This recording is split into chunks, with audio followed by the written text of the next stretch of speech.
Thank you and good morning, everyone. It's really a pleasure to be here to introduce to you our framework for FDA's Real-World Evidence Program.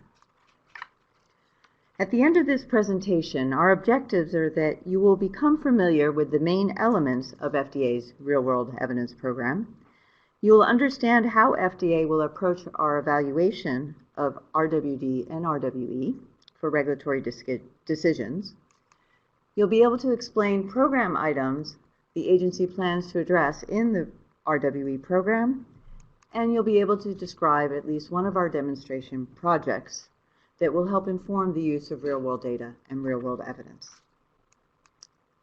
As many of you are aware, FDA has been interested in and has been using real-world evidence routinely to form our evaluation of safety of drugs and biologics.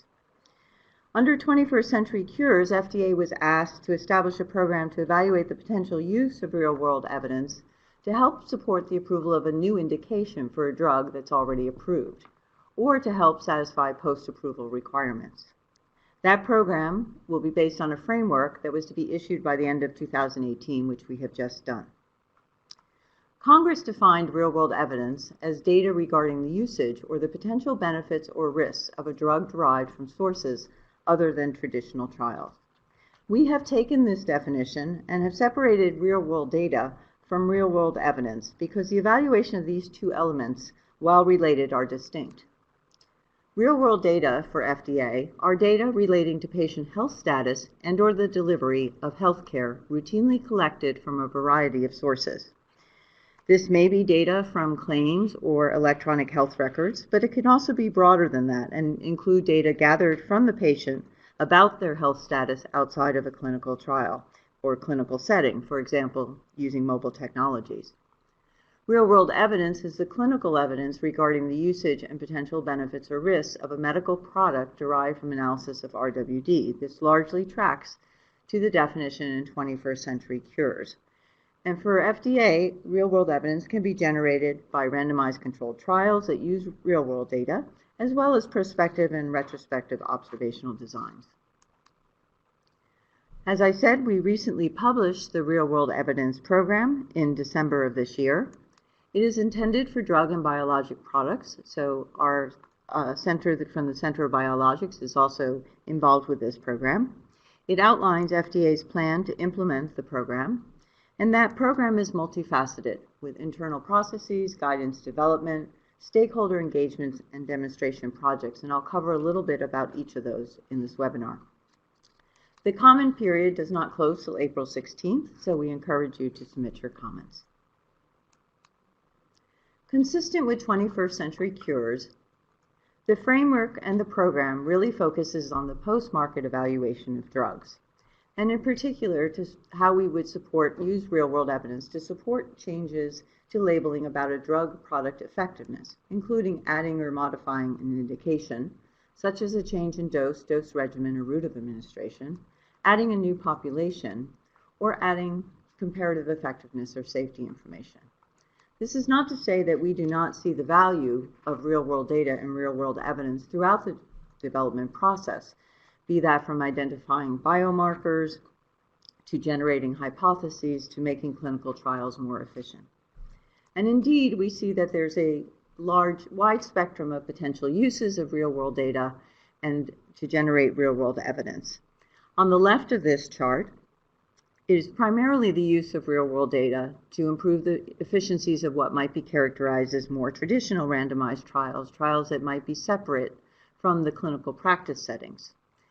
Some of these trials may be adding real-world data into their trials, for example, using data from the electronic health record to go into their electronic case report forms, or adding some mobile technology to capture supportive endpoints.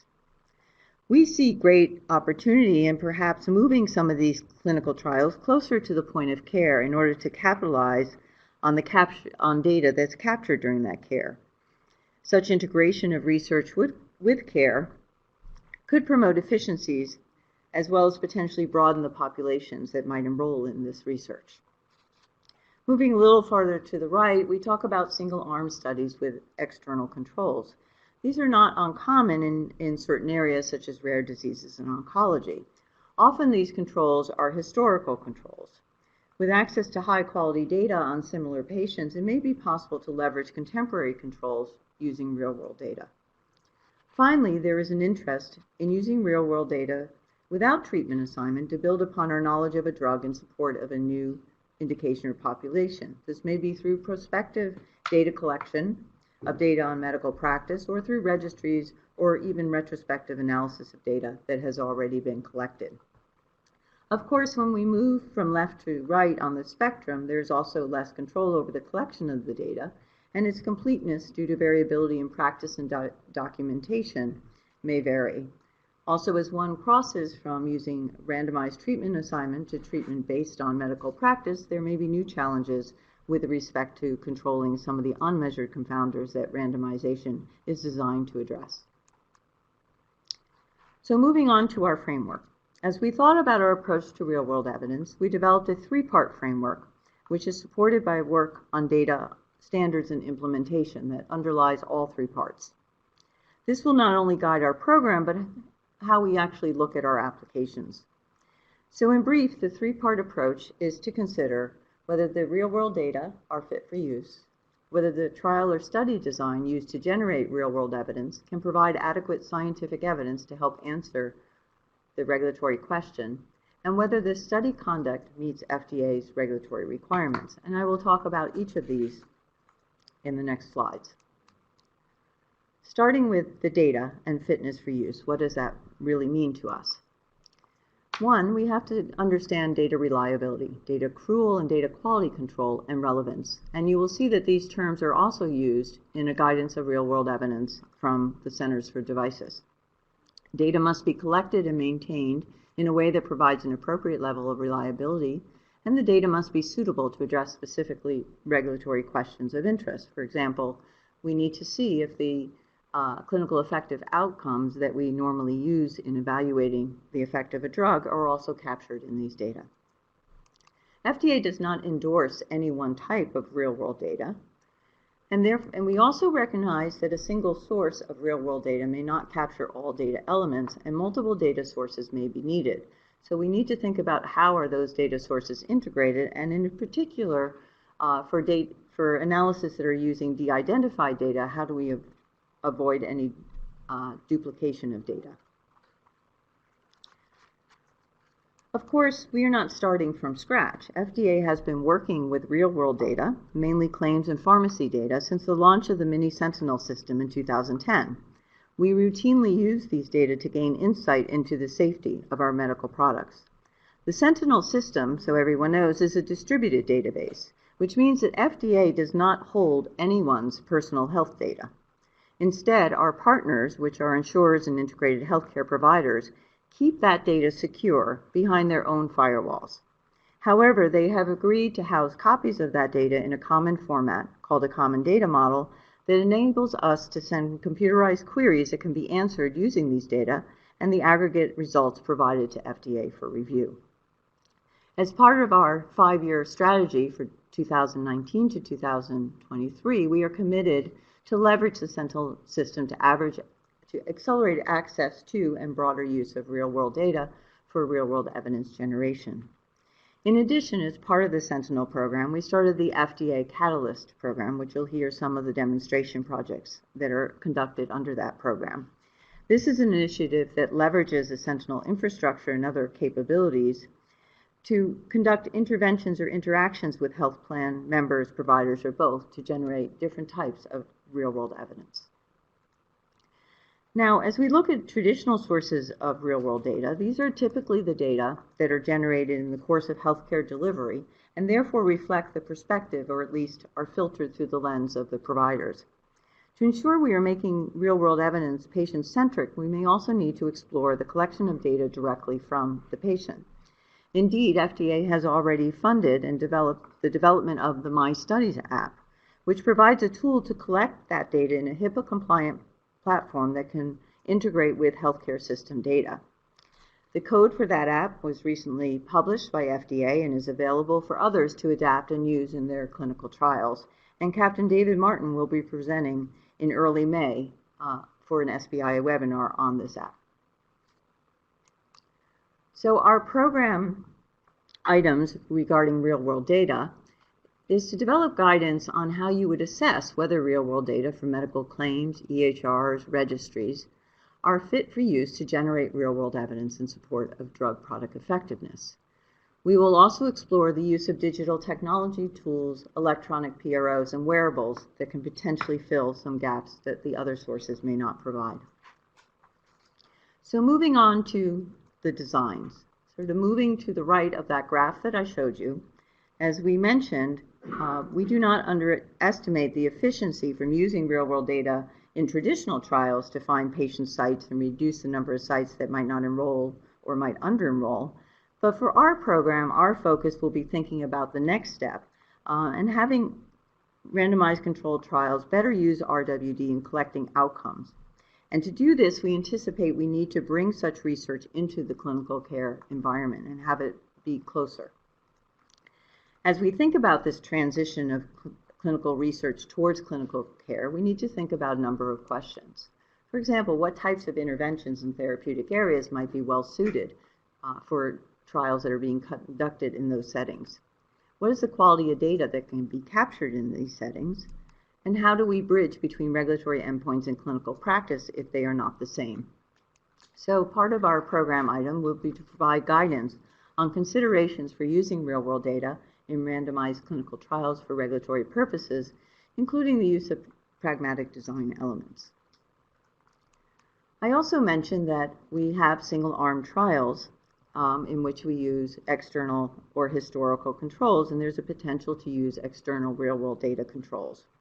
These are often seen in oncology and rare diseases, and indeed in a recent publication from Oncology about their accelerated approval over the past 25 years, they noticed that the initial approval, the majority were from single-arm trials. Just so everyone is on the same page, accelerated approval is a pathway that FDA can approve a drug based on a surrogate outcome that, based on evidence, is reasonably likely to predict clinical benefit. After that approval, FDA routinely asks for studies that confirm the benefit, and those trials are less often single-arm and more often to be double-arm randomized trials. However, in the initial trials, having more contemporary data from external controls may be beneficial. And the types of questions we might need to answer there are, there are some challenges given potential differences between those who enroll in a trial and those who don't. However, if we are able to get robust real-world data on patients currently receiving other treatments, together with some statistical methods, we may be able to improve the quality of external controlled data. And therefore, we are considering whether guidance on the use of real-world data to generate external control arms would be warranted. Finally, with the advent of big data, there is considerable interest in whether we can use statistical methods to analyze these data to reach causal inference. While retrospective observational data has been routinely used in safety, it has had limited application for effectiveness.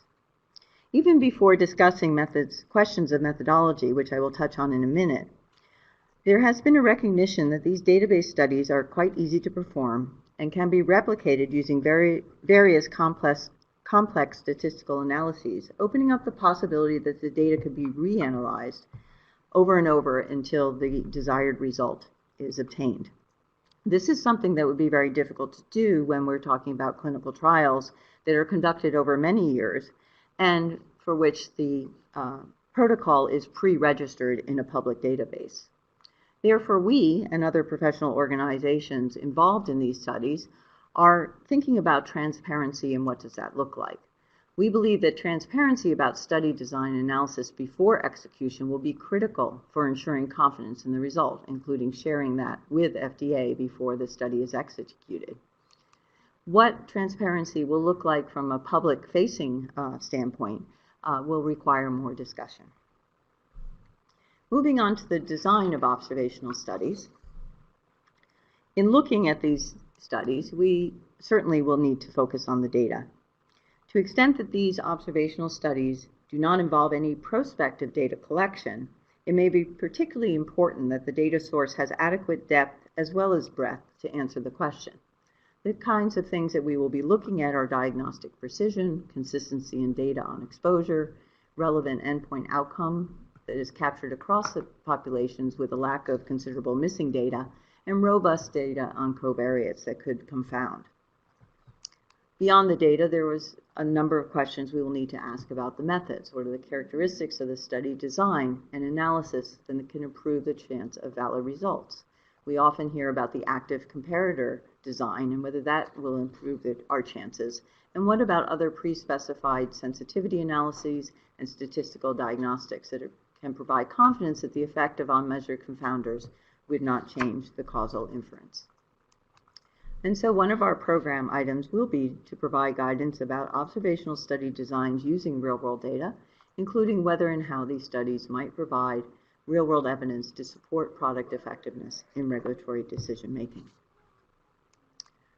Moving to regulatory considerations, we recognize that although our regulatory frameworks are quite flexible in many ways, we still need to assess the adequacy of these frameworks to address the use of real-world data for regulatory decisions, be that in randomized controlled trials or observational trials, including questions about consent and oversight.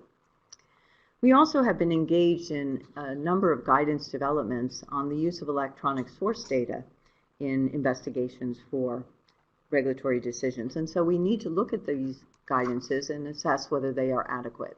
And just to review these briefly, in 2013, we issued a guidance on electronic source data in clinical investigations. We followed that with a guidance on the use of electronic informed consent, and then we've recently updated our guidance in draft for Part 11 to talk about electronic records and electronic signatures in clinical investigations, as well as a more specific guidance on the use of electronic health record data in clinical investigations that really builds on the original guidance on electronic source data and is very specific to the use of EHRs. Most of this is about our Part 11 and audit trails, as well as some quality considerations. So for our regulatory considerations, we propose to issue guidance as needed on any regulatory questions raised by different studies designs to generate RWE, real-world evidence, that is submitted to support drug product effectiveness. And we will look at our guidance on the use of electronic source data and update those as needed. Finally, I mentioned at the beginning that data standards and implementation underlies all of this. So we will be identifying and assessing the current data standards that we use and implementation strategies that would be required to adopt these to use real-world data and real-world evidence. Are there any gaps between the data standards being used in those areas and existing FDA systems? And how do we collaborate with stakeholders to adapt or develop standards and implementation strategies? Moving on to other parts of our program, stakeholder engagement has been at the center of our program. In 2017, we held a meeting that helped us develop this framework. We also, FDA supported a series of workshops with the national academies. We also participate in meetings hosted by other stakeholders, and we will continue to do that to better understand the many perspectives in this area. But we also consider our external to be our stakeholders to be our internal staff. So we've launched an internal website and outreach to engage FDA staff. We've established a real-world evidence subcommittee of the Medical Policy Program and Review Committee, which includes leadership from CDER offices, CBER and CDER-H. It serves as a cross-cutting forum for real-world data and real-world evidence issues, focusing on CDER's evaluation of real-world evidence and guides policy development. We provide advisory recommendations as needed to the divisions on whether the underlying data methods and study elements are appropriate for regulatory decisions. And this is a platform to engage with stakeholders as the community at large continues to explore the utility of real-world data. Another thing that Congress asked us to do, and that we had been doing even before 21st Century Cures, was to fund demonstration projects that are designed to answer methodologic questions and develop tools that can be used. These projects generally fall into three buckets: those on data, focusing on relevancy, quality, and linkage; those developing RWE tools such as common data models and digital technology tools; and those focused on design, either randomized or observational studies. And I'm just going to go through a couple of those. So as I mentioned, we have good understanding of claims and pharmacy data from Sentinel, but we know that that data only captures a minority of endpoints relative for regulatory decisions in the post-approval setting.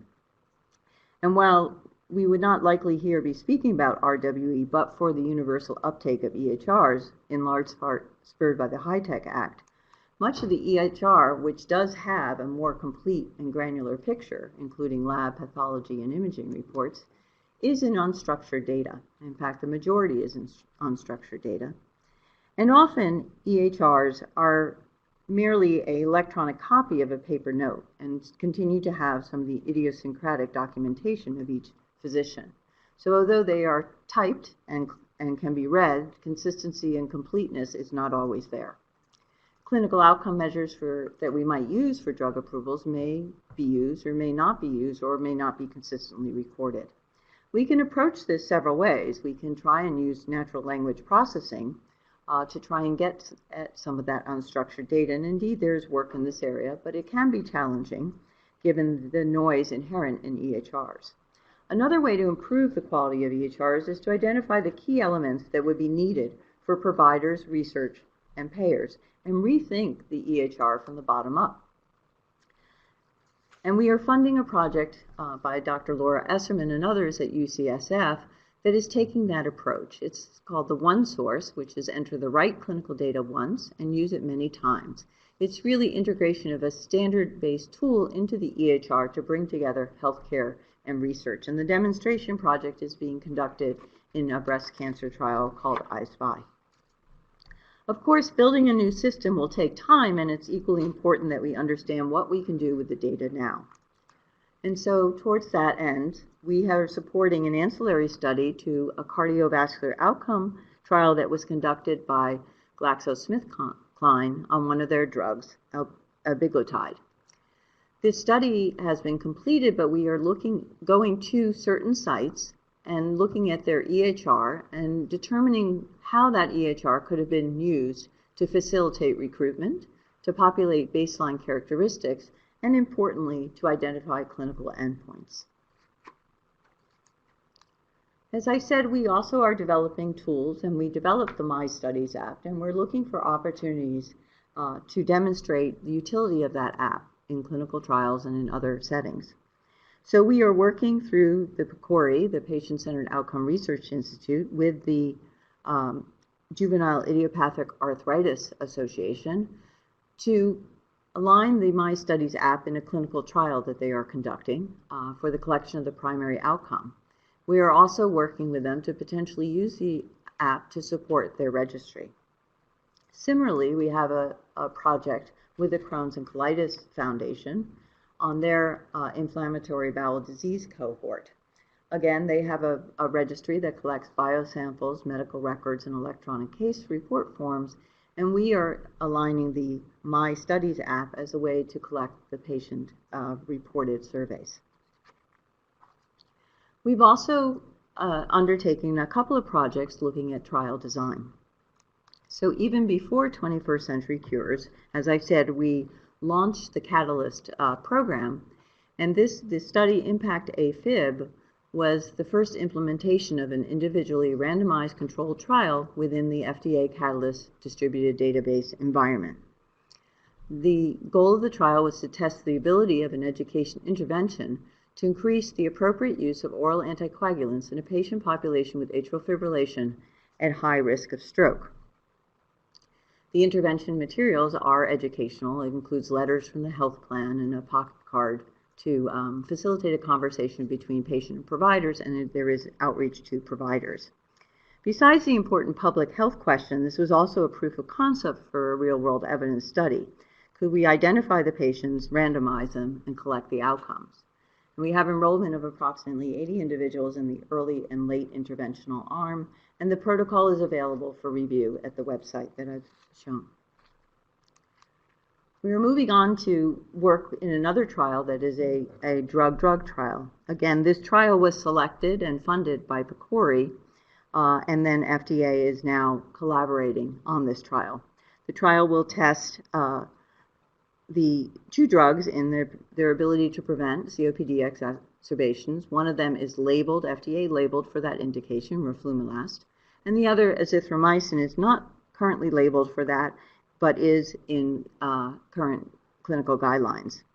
Our role in this trial is really to look at the outcomes data and to try and look at, PCORI has electronic health record data, Sentinel has claims data, and we can try and link those data and see what it tells us about capturing outcomes and linkage of data. Finally, as I mentioned, there's a lot of interest in can we develop causal inference when we're looking at non-interventional study designs. And so we are funding a project that will attempt to duplicate the results of phase 3 and 4 randomized clinical trials over 3 years, and to provide us an empirical evidence base that can inform our level of confidence in high-quality non-interventional designs. This study is being conducted with close collaboration between FDA review staff and the researchers from Brigham and Women's Hospital and Harvard Medical School Division of Pharmacoepidemiology. We have selected trials in which claims data are sufficiently fit for purpose in the research environment. Those trials range from trials on oral hypoglycemic, novel oral anticoagulants, anti-osteoporosis drugs, chronic obstructive pulmonary disease, heart failure, and lipid-lowering medications. We have concurred with pre-specified measures of agreement. In other words, what does it look like for an observational study to agree with a randomized controls trial? And we've established an implementation process. Our goal is to have the 30 trials completed by March of 2020, but we anticipate we may have some interim results. And again, there is a link to find more information about this project. We are also expanding this work to try and do some of this prospectively. In other words, the observational study would be conducted at the time that the randomized controlled trial is being conducted, with the goal of getting the results from the observational study before the randomized trial and then comparing for agreement. So in conclusion, the framework serves as a roadmap for more fully incorporating real-world data and real-world evidence into the regulatory paradigm. Real-world evidence remains a top FDA priority, and we're committed to fully understanding its potential by engaging in a multi-stakeholder effort. I'd like to acknowledge all my colleagues who are working on this program, and I think we'll go right into the challenge questions.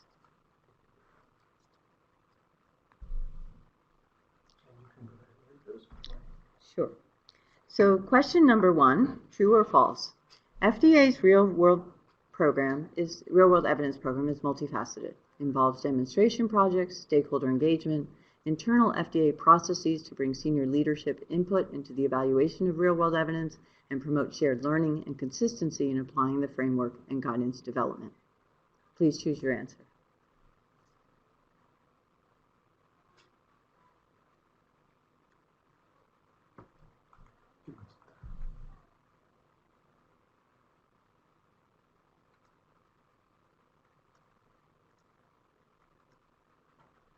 And the answer is true.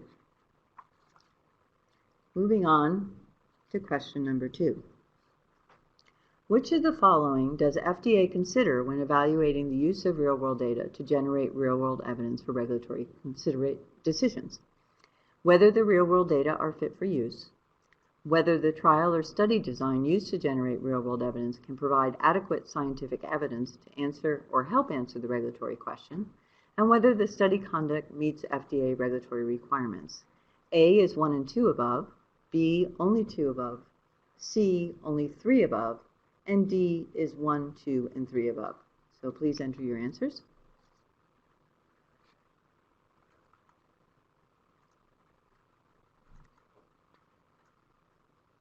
And for those who chose D, you are correct.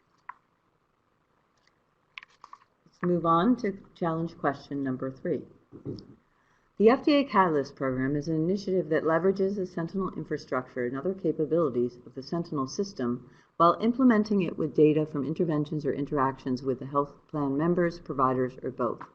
The demonstration project, Impact AFib, is an example of an FDA Catalyst demonstration project. True or false?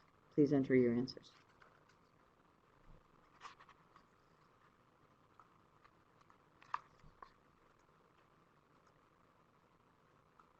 And the answer is true. We are now going to take a short break and look at some of your questions, and we'll be right back on to provide you some answers.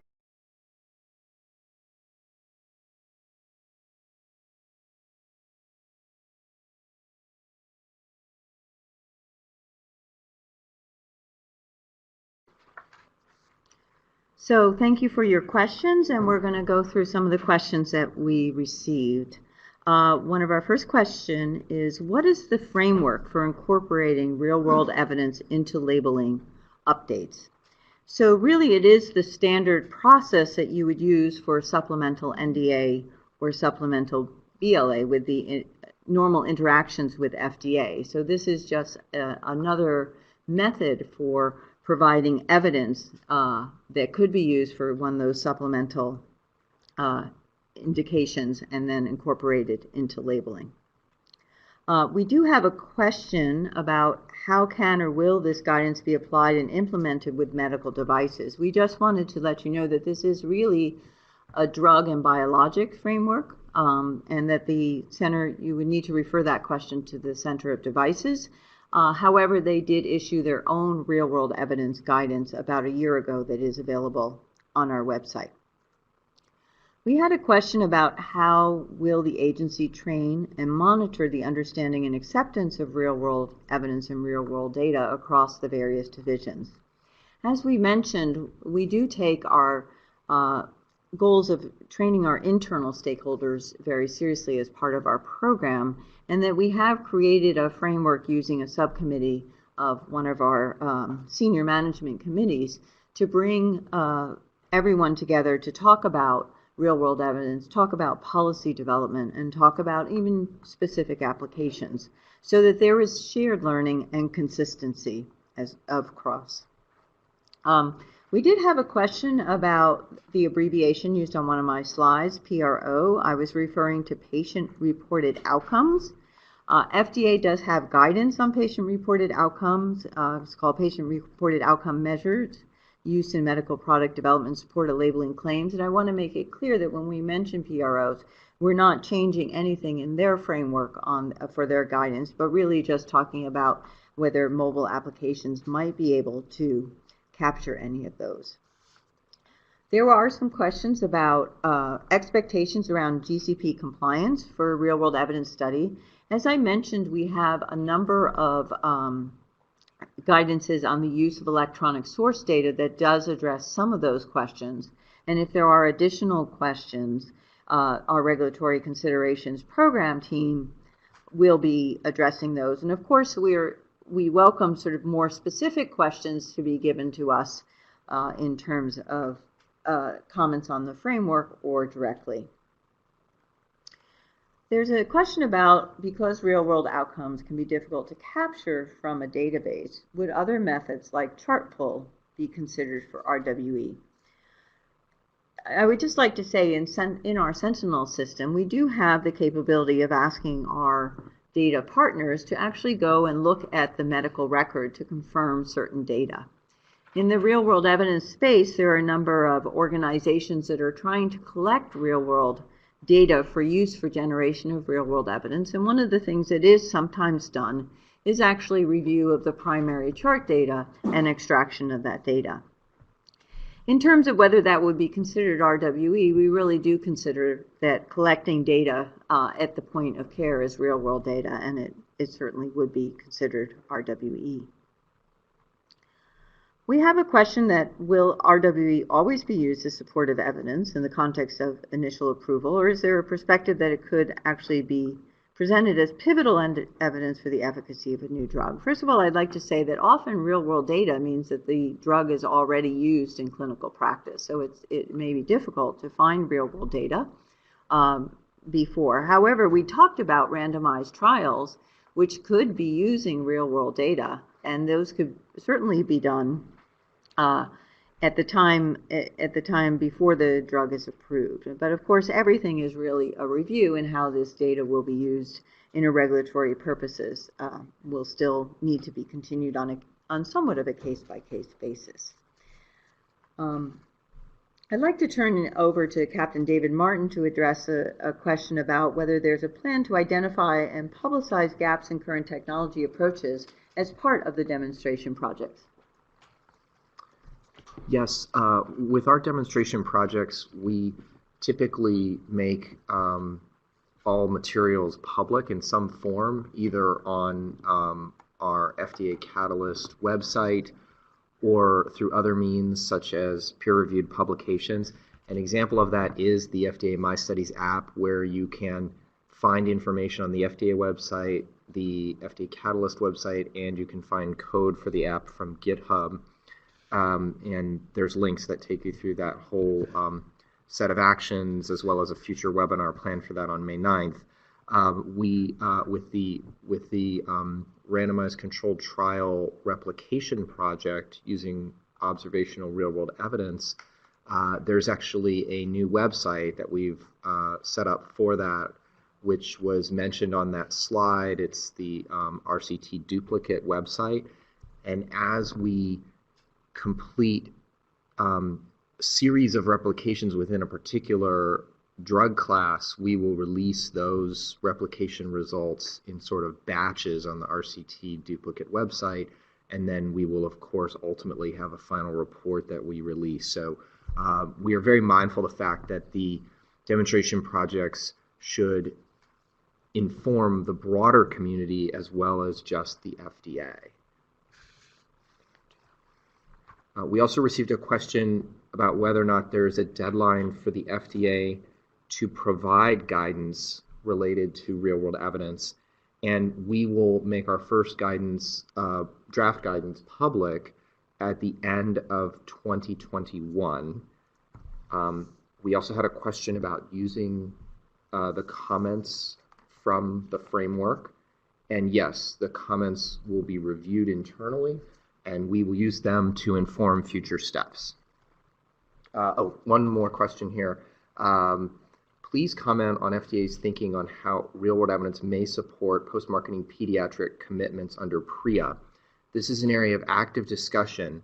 There may be certain situations where RWE could be applicable, and stay tuned. We'll have more to say that in the future. Thank you, David. I'm going to just move on to a couple of other questions that were asked. There was a question about, can FDA provide an example where RWE was key for drug approval? Any past examples? I would refer you to the framework. We talk about a couple of examples in the oncology and rare disease space. Certainly when you think about drug approval, remember our approvals are based on risk-benefit. So there's always the issue of safety is within our remit to look at, and certainly RWE has informed safety more as we go on. And of course, again, real-world data is most applicable usually to products that are already on the market. David already addressed the deadlines which for our guidances, which is the end of 2021, and of course we will publish guidance as we finish them. We did have another question about assuring our recommendations are adapted across the FDA divisions. As I said, we're actively engaging all our stakeholders, which include our internal stakeholders. There is a question about what are FDA's current views regarding unmeasured confounders in the use of observational studies for effectiveness as RWE. And as I mentioned, we certainly do recognize the challenges with that, and they to date have not been used. And part of what we're doing in our demonstration project, and including our duplicate demonstration project, is really to try and get a better understanding about when we might be able to understand or be able to have enough confidence that such unmeasured confounders do not change the results. So we really are still working through this in the context of our demonstration projects. Again, there's a question about if we are accepting or requiring electronic submissions. Is this data to support a clinical study? How and when should we submit? Again, Right now, we anticipate that RWE will follow our normal regulatory pathways, but of course, we are always open to answering any questions should it not be clear how that would work for you. There's a question about how organizations, besides commenting on the framework, can engage with the FDA to support objectives and guidances. And of course, we do have an email. I would say that the framework right now is the primary best way to provide us some feedback and support our objectives. As I said, we are engaging with external stakeholders on a regular basis to receive that input. There are email addresses at the end of this on this presentation in which you could send some questions and we can try and follow up with you. There's a question about what efforts are being made at the international level to address RWE standards. I would say that we do frequently talk to our colleagues in Europe and the EMA, and we make it a point to make sure that we are attending not only national meetings, but international meetings where these dialogues are taking place.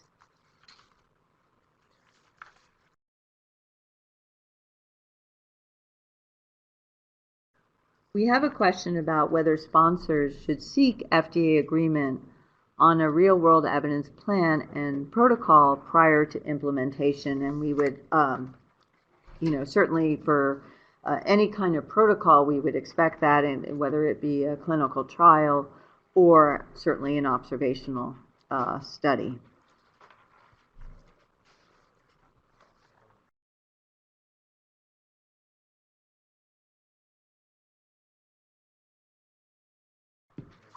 We have a question about, typically we have audit programs around clinical trials, but the design of real-world evidence trials doesn't lend itself as easily to auditing. So how would you recommend sponsors evaluate quality? Certainly some of our guidances on the use of electronic source data may get at some of these questions, but for more specific questions that can't be answered for guidance, we would urge you to have a conversation with FDA. We had a question about whether real-world data and real-world evidence can be used in a phase 1 study for an IND. Again, before the drug is on a market, there's limited real-world data about the use of that drug. Nonetheless, you can integrate those trials within the clinical care setting and capture things like outcomes and safety that will feed into the evidence that you're generating in that phase 1. There's a question about how does data integrity fit into the overall RWE picture, and by that we think you're referring to what we are calling is if the data is fit for purpose. That's certainly one part of that analysis.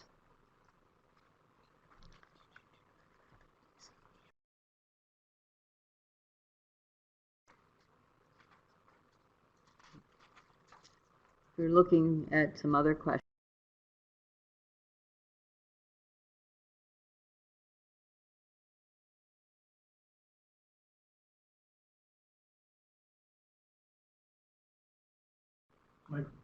Okay, so we have a couple of other questions. One is expanded access considered real-world data, and that's a good question.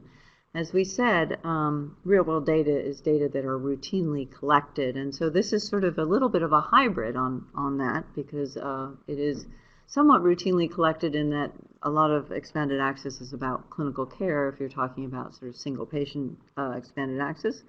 But in sort of larger expanded access programs, intermediate expanded access, we've seen that data really collected in a way that can be used for approval.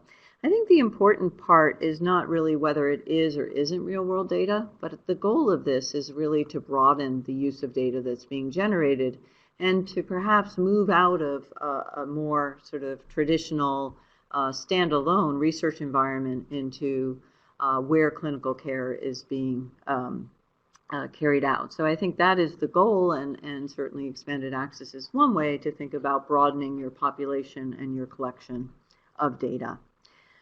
We do have a lot of questions about CDIS standards and standards for data, and I would say that our data standards and implementation group is currently working through those questions. We do realize that there are a number of questions on that, and so we welcome specific questions about applications, but we are working in that area. We did have a question about whether the framework for real-world evidence from outside the U.S. for a U.S. FDA unapproved drug but approved in a country where RWE is generated. We do acknowledge that we would be able to, use foreign data just as we do in clinical trials. Of course, we need to understand more, perhaps, about the source of this data. But we, in the past are very familiar, for example, with foreign registry data as well. And finally, we have a question about, are the roles of real-world data and real-world evidence viewed consistently across CDER, CBER, and CDER-H? As I mentioned, the framework is one that both CDER and CBER have signed on to. CDER-H, as you may be aware, already had a guidance out on real-world evidence, but they do participate actively in our real-world evidence subcommittee that I talked about.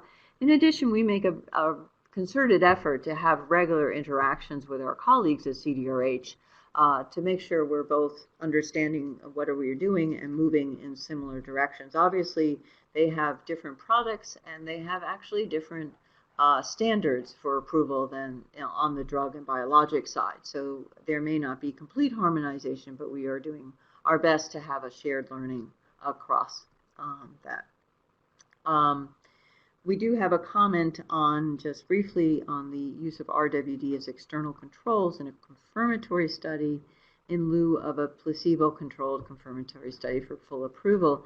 Again, as I talked about, we are interested in those studies in which we think a single-arm study is appropriate to look at whether the control could be an external control from real-world data. However, the question about whether that study is appropriate or whether a placebo-controlled confirmatory study is appropriate is, of course, a review division question and one that would have to be made on a case-by-case basis. And finally, can RWD data for approved indication be used for new indication studies? As I said, what we anticipate is, and the focus of the program is on that post-approval setting, in which we would imagine that some of the data for how the drug is currently being used might be used and for looking at a new indication, perhaps a new population or new dosing.